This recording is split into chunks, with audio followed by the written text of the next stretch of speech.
Pada saat ini kita memperingati hari kemerdekaan daripada negara yang kita cintai, negara yang kita sayangi, negara yang mana Allah Subhanahu wa taala menghidupkan kita, mendudukkan kita di tanah yang mulia ini, di tanah air yang namanya Indonesia ini.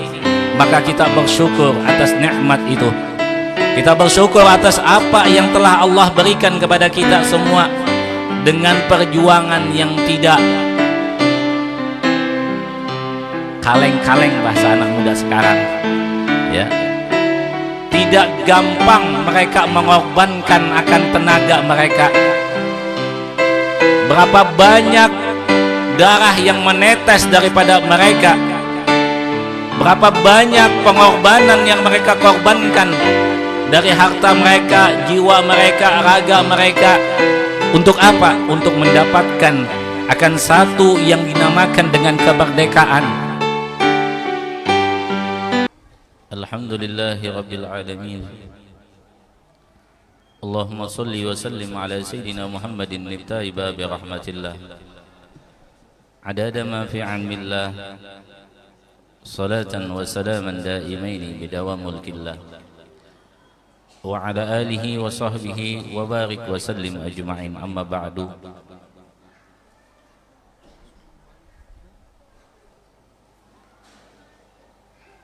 Pada bulan Ramadan, di dalam diwajibkan berpuasa,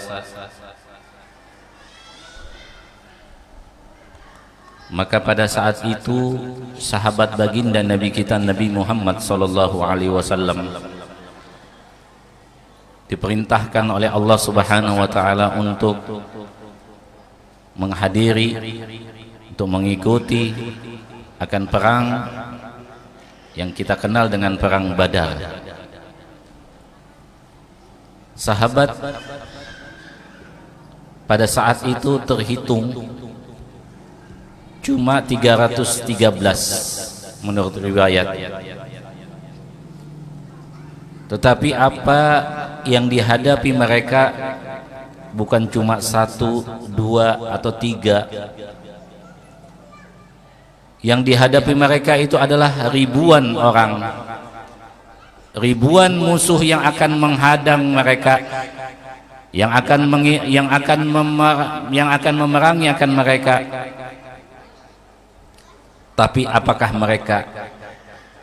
sahabat baginda Nabi kita Nabi Muhammad sallallahu alaihi wasallam mundur? Dengan sedikitnya akan jumlah, apakah mereka akan merasa bahwa mereka ini akan kalah? Tapi dengan biiznillah, dengan kudratnya Allah, dengan kekuatannya Allah, dengan kemampuannya Allah, dengan kehendaknya Allah, 313 mengalahkan ribuan orang yang ada di hadapan. Kam min fi'atin qalilatin galabat fi'atan katsirah. Berapa banyak jumlah yang sedikit, kelompok yang sedikit mengalahkan akan kelompok yang banyak. Tapi di ujung daripada ayat ini ada di situ dituliskan akan biiznillah, dengan kudratnya Allah, dengan iradatnya Allah, dengan kekuasaannya Allah. Maka pada saat itulah sahabat ini memenangkan akan peperangan. Dan pada saat itulah sejarah mencatat bahwa nama-nama Ashabul Badar adalah nama-nama orang-orang yang hadir pada perang Badar itu diabadikan. Dan bahkan setiap bulan Ramadan maka akan setiap itu disebutkan nama-nama akan nama Badar itu. Dan alhamdulillah pada saat ini kita memperingati hari kemerdekaan daripada negara yang kita cintai, negara yang kita sayangi, negara yang mana Allah Subhanahu wa taala menghidupkan kita, mendudukkan kita di tanah yang mulia ini, di tanah air yang namanya Indonesia ini, maka kita bersyukur atas nikmat itu. Kita bersyukur atas apa yang telah Allah berikan kepada kita semua dengan perjuangan yang tidak kaleng-kaleng, bahasa anak muda sekarang, ya. Tidak gampang mereka mengorbankan akan tenaga mereka. Berapa banyak darah yang menetes daripada mereka, berapa banyak pengorbanan yang mereka korbankan dari harta mereka, jiwa mereka, raga mereka. Untuk apa? Untuk mendapatkan akan satu yang dinamakan dengan kemerdekaan.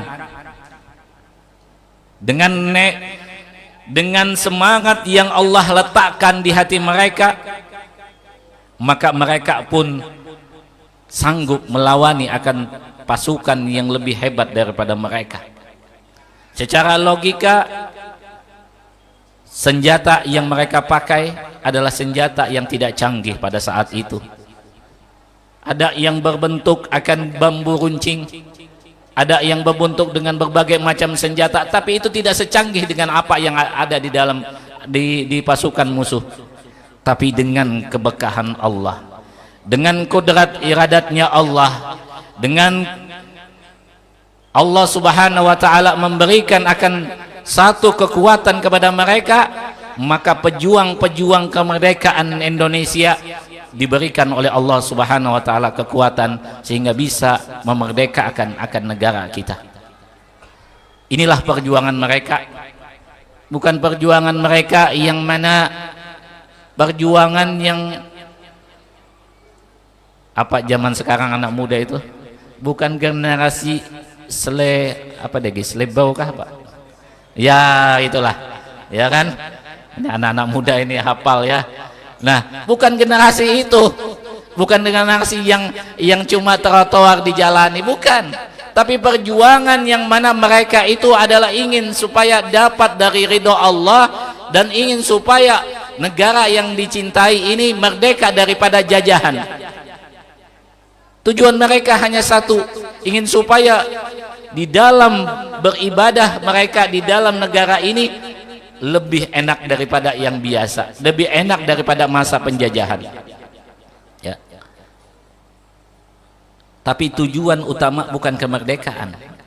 Tujuan utama adalah bagaimana kita bisa merawat akan kemerdekaan ini, dan bagaimana bisa kita menjalani akan kemerdekaan ini dan bisa menjadikan diri kita menjadi merdeka. Itu harapan kita. Itu yang harapan kita. Apa yang kita harapkan daripada itu? Yaitu adalah kita menjadi orang yang mana menjadi hamba Allah. Tidak lepas pejuang-pejuang kita mendapat kemerdekaan itu kalau tidak ada namanya 17. Yaitu adalah 17 rakaat. Mereka adalah orang-orang yang ahli sujud. Mereka adalah orang-orang yang melaksanakan ibadah sholat selama sebanyak 17 rakaat sehari semalaman. Mereka adalah orang-orang yang ahli doa. Mereka adalah orang-orang yang ahli munajat. Sehingga Allah berikan akan kemerdekaan yang mereka idam-idamkan 200 tahun. 200 tahun penjajahan menjajah mereka. Tapi pada saat puncaknya mereka memohon kepada Allah, mereka bermunajat kepada Allah, mereka berdoa kepada Allah, dan apa yang mereka dapatkan, Allah kabulkan doa mereka, Allah berikan munajat mereka sehingga mereka mendapat kemerdekaan. Dan sampai saat ini nikmat kemerdekaan yang dulu mereka rebutkan, yang mereka perjuangkan, itu kita sekarang menikmatinya, dan alhamdulillah rasa syukur kita ini. Inilah hadirin dan hadirat, mari kita tidak akan lupa jasa daripada perjuangan daripada pejuang-pejuang kita. Maka pada malam hari ini kita akan mengirim doa. Kita akan selalu mengingat mereka. Orang yang mana malam yashkurin nas lam yashkurillah. Orang yang tidak berterima kasih, orang yang tidak mengingat jasa orang yang terdahulu, maka mereka itu tidak adalah termasuk orang yang mensyukuri atas Allah subhanahu wa ta'ala. Nah, hadirin dan hadirat, kita saat ini selain kita duduk di sini untuk bersalawat kepada Nabi, maka kita pun mengingat akan jasa-jasa perjuangan daripada pejuang-pejuang kemerdekaan Indonesia. Siapapun mereka, apapun pekerjaan mereka, dan apapun suku mereka, mereka tetap adalah orang yang berjasa buat kita. Mereka adalah orang-orang yang saat ini kita rasakan nikmatnya kemerdekaan itu. Maka tidak panjang lebar saya memberikan akan sesuatu kalimat ini, tapi harapan saya mudah-mudahan dengan adanya ucapan ini, dengan adanya kalimat ini, mudah-mudahan kita ini adalah orang yang termasuk orang yang berterima kasih kepada orang-orang yang terdahulu daripada kita.